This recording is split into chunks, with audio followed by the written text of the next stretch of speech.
Mbaye kazi kuri Rugema na Talk Sport nizere ko mumeze neza cyane aho muri hose kwisi kabisa mukaze muri fresh sana kabisa.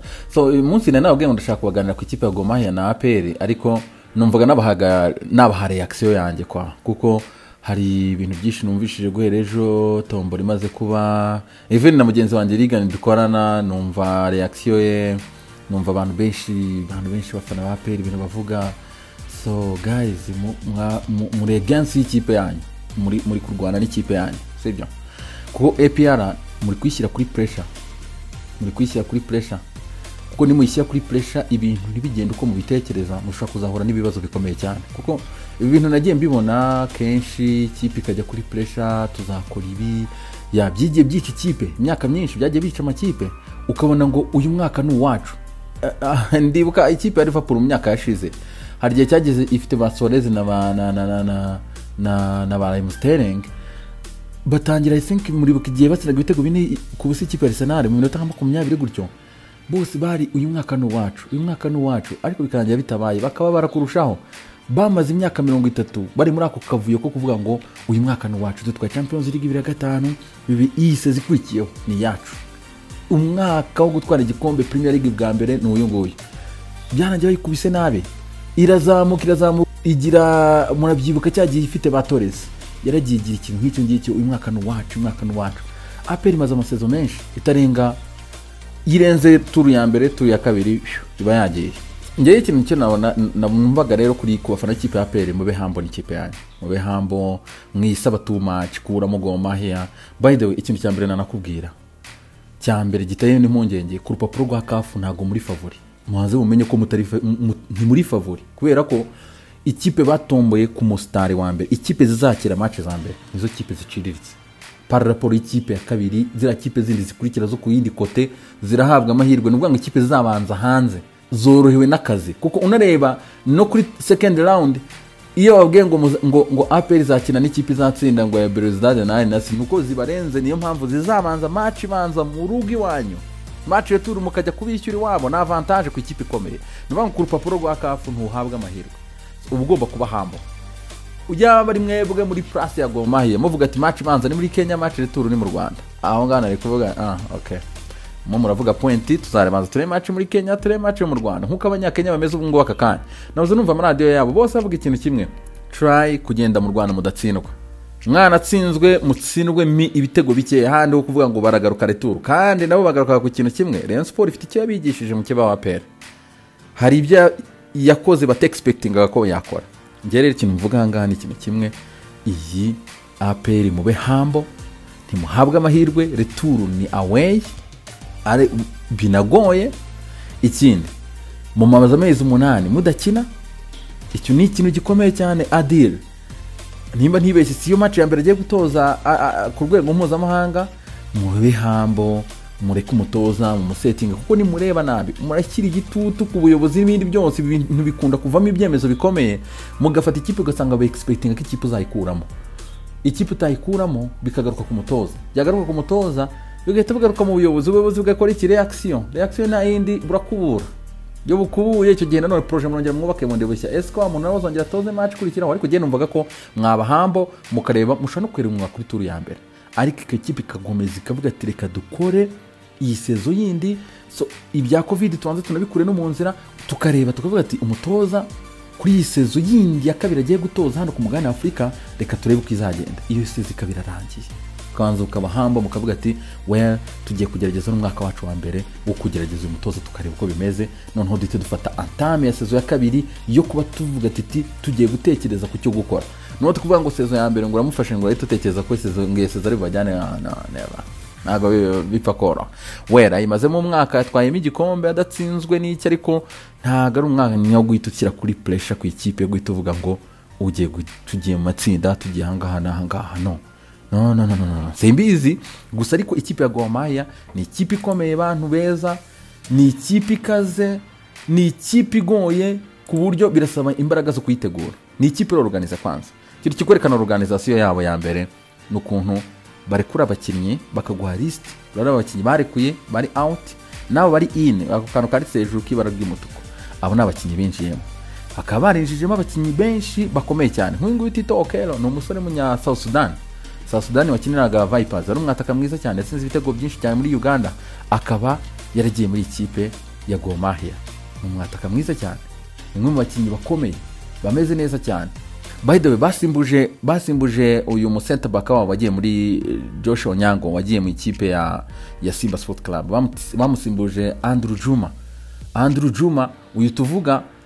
Reka nkwereka ngana amanimero yabo, aya nama nimero y'abakinnyi babo muri iyi saison bazambara.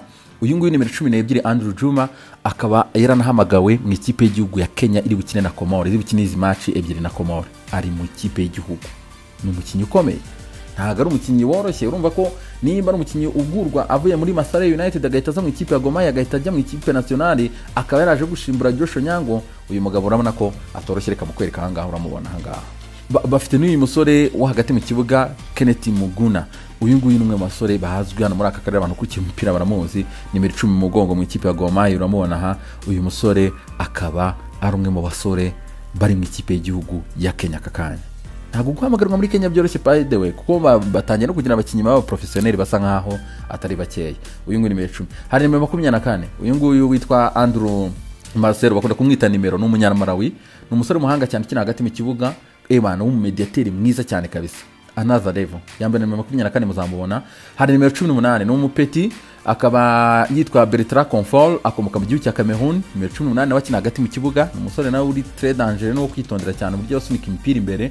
Ni umwe mu basore b'abahanga cyane. Hakaza n'uyu musore Macharia wavuye muri Georgia, yakiraga muri Georgia, yakinyemo mu makipe abiri muri Georgia.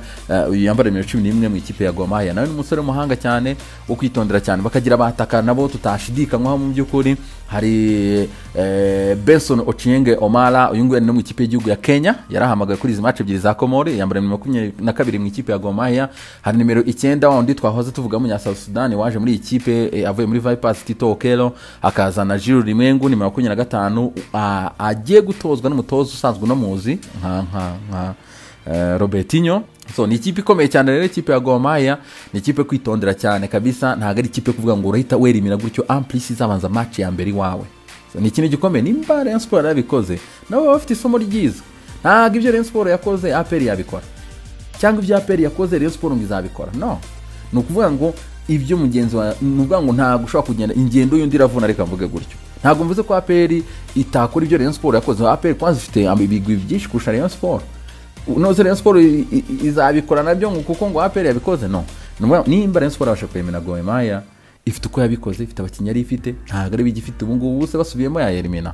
Ariko ntago navuga ngo aka kanya APR ngitekereze ngo tuzemera ngo Gor Mahia kuko ngo Rayon Sport yabikoze. No, ni ikipe nshya, ni ikipe inshyashya utanamenya n'imikinire yayo. Waya umutoza turamuzi, ariko ni umutoza nawe uri ku gitutu, ntago yakera iminwa kuri tour ya mbere. Ejo ndi bamusinyishije amuhaye amasezerano. By the way, amasezerano bayamuhaye hashize ukwezi, sibyo? Ntago wavuga ngo ni ikipe uri bugere imine gutyo. Amplis no umutoza unakuzuze hano mu Rwanda ni hatari, nimwe muri match zikomeye cyane. Hanyuma hari ikipe zo ebyiri bazahura nazo zensoma ibyazo, Belouizdad ndetse na Al Nassr.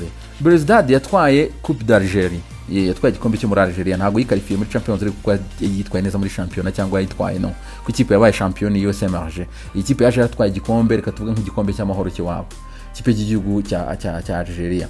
Akaba ari ikipe yo kwitondera cyane kuko ifite match nyinshi mu maguru. Ni ikipe nayo ntihabwa amahirwe by the way, nubwo turi kuyivuga ikipe muri Algeria, ariko ntihabwa amahirwe. Wera nuko championnat yabiri hejuru yo muri Libye ikaba yaragize ibibazo badakina n'iki byose, ariko aba bantu basa nka bafite match nyinshi mu maguru aho muri Algeria. Nejo kuri 21 bafite Super Coupe ya Algeria, bazakina no USM Alger yitwaye igikombe cy'igihugu n'iyatwaye igikombe cya championnat kuri 21.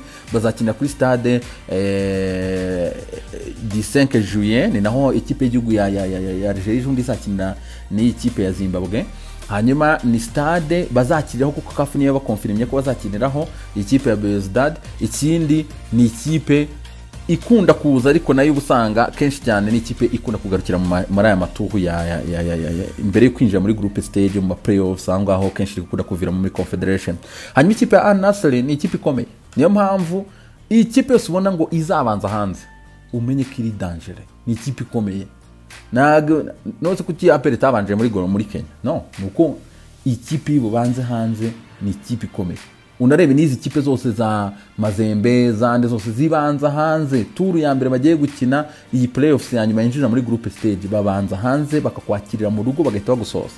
So igwe rero iyi kipe ya Al Nassr ni ikipe ikomeye yo muri Libya, ni ikipe last season ejo bundi mu kwa kangahe yakinaga mu kwa kane, kwa gatatu, mu kwa kane aho ngaho igihe twa tujye kujya muri lockdown bari barakina kimwe cya kane kirangiza cya Confederation. Al Nassr yo muri Libya niho yaviriyemo ikuyemo n'ikipe ni Hassan Yagadiri cyane Berkane, ari ikipe yitsinze 5 ikuramo asiki mukino wanza yiteye 5 ku busa, mukino kwishyira itsinda 2 ku busa. Asiki ni Berkane niyo yabakuyemo muri quarter final, bavuyemo muri quarter final Confederation last season, kandi turi kuvuga last season nejo ni mu kwa gatatu bakinaga. Ikipe muri Libya bavandimwe ni ikipe ikomeye. Aka ka Belouizdad zanakiyunyuguza nabi cyane kasi ndahanga muzamumbwira aka ka Belouizdad zagakaraga kuko ikipe irakomeye, ikipe irakomeye. Quarter final Confederation mu kwa gatatu ejo nibwo yavagamo. Ni ikipe ikomeye Al Nassr. So ni ikipe kwitondera nayo izabira hangaha ku muriro uteye ubwoba. Ngaye nguko rero reka turebaho ibintu byerekeza, ariko mwabantu mwe ibintu birakomeye cyane. APR mureke kwishyira ku gitutu, ni ituze itegure match yayo ya Gor Mahia ibe hambo, kuko nigenda ivuga ngo dufite intege go gukura mu munana ngo tutamukuyemo so bizagenda bite. Project zayo birangiye ku munsi wa mbere.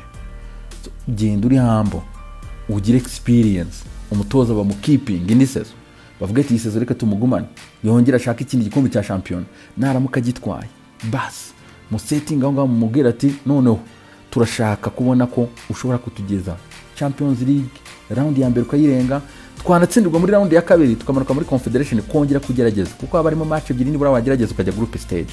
So ntago biba byoroshye, ariko nabyo izo match gucuncumuka mara nawe uhuramo n'ibikonyoze ntago biba byoroshye. So ubwo rero APR yitegure neza cyane. Nayo magambo je numva navuga hagiye mu bintu byinshi cyane. Les amis reka okay nta edit ndi bukore, reka nkore nk'udukuru dutoya cyane kabisa turi kugenda tuzamuka. Mwabonye ko Juve yamaze kuvuga ko Cristiano Ronaldo ashaka kumurekura muri sama igiye kuzi season irangira, kuko miliyoni 31 bamuhemba zo mu mushahara ku mwaka ni ibintu bigoranye cyane. Hanyuma mwabonye ko ndi makuru ni yahera Houssem Aouar uyu musore w'ikipe ya Lyon mu France nawe yamaze kuva muri nationale, ndetse ntago bateganya no kuzamusimbuza mu France. Kandi Kylian Mbappé, Jonathan Bamba ndetse na Jonathan Bamba warire na Hassan Ben Yedder wa Monaco, ariko Bamba akinira Lille Rosk, yes. Hanyuma na Hassan Ben Yedder abangaba rero uko ari batatu bakareba ugomba gutangira umukinnyi w'ukwezi kwa 10. Hanyuma David Beckham marakora ibishoboka byose kuganira n'abahagarariye Sergio Ramos kuri ko yamuzana muri sama yiseze karanja muri Madrid, akaba yamutwara ko Madrid irashaka kumuha amasezerano y'umwaka umwe mu gihe Mpeti no Sergio Ramos yifuza imyaka 2. Hanyuma N'Golo Kante Inter de Milan cyamushaka nabaze mubibona kuri Canal Plus babivuga. Hanyuma akaba Enoch Mwepu na Paxson Daka, abasore babiri ntabwo bazitabira match za AFCON muri za Zambia ifite, kuko abasore bafite match na Zambia na Botswana, akareba batazazitabira kubera ko bamaze gutestinga positive muri Salzburg Red Bull niho bakina. Joshua Kimmich akaba yamaze gukorerwa surgery, ameze neza cyane, akaba agomba gutangira rehabilitation. Hanyuma Sébastien Haller yamaze kugera muri Côte d'Ivoire agiye gukina match ya mbere na Madagascar, bizahita rero bituma abo mukinyi burundu kabisa ku mategeko ya FIFA ukinira ikipe y'igihugu ya Côte d'Ivoire. Ni ibintu byiza cyane utayizamu ikipe ya West Ham. Hanyuma abakandida bamaze kuba 5 bari kwiyamamariza kuzayobora CAF, akaba arimo Ahmad, hakaza Patrice Motsepe wa Mamelodi Sundowns, hakaza Auguste Senghor wa Senegal, hakaza Ahmed Yahya harya no wa Mauritania, hanyuma na Jacques Anouma wa Côte d'Ivoire. Aba bagabo 5 rero nibo bamaze gutanga kandidatire. Hanyuma gutanga kandidatire nawe ushaka kwiyamamaza tuvugana akakanya kabisa ni ku itariki 12 z'uku kwezi nibwo kandidatire bari bufunge kongera kuzakira rero zo kwiyamamariza kuyobora CAF. Youssef Belaili ni rutayizamu rero mwiza cyane kabisa, akinira ikipe ya Espace de Tunis kibya nimba ntibeshye Espace de Tunis. Youssef Belaili batwara Champions League murabyibuka, abo mukinyi wa CAF mwiza cyane ukina ku mugana Afrika. Ikintu cyambabaje ni ukuntu yagiye gusinya agasinyira muri mu Barabu muri Qatar, yarangiza Qatar Sport Club niyo yasinyiye, hanyuma yari libre ko nta contrat yari afite bamwofficialize muri Sarosha nka bya byo Kiyovu yakoze babakinyi cyaba mu mbabarire ariko mwofficialize abakinyi muri saro y'umuntu seriously shani hatare abantu umukinyi mwiza ku bwana wa Afrika kabisa iyi level turiho urabona idasebetse koko turaho hasi kabisa Katari nyihanganda ariko nago kabisa ibintu byo kofficialize umukinyi muri saro y'umuntu c'est pas catholique. Leonardo amaze kuganira ibintu byinshi cyane mu kanya gatoya cyane. Leonardo rero akaba amaze no kuvuga ko Moise Kean w'ikipe ya Everton bamutiye gusa ariko nta usiye kumugura bafitemo rero kiretse wenda habayemo ikintu cyo kumugura naho nta usiye kumugura irimo kabisa ugashaka kuzava mu kipe ya Paris Saint-Germain. Les amis ibihe byiza cyane.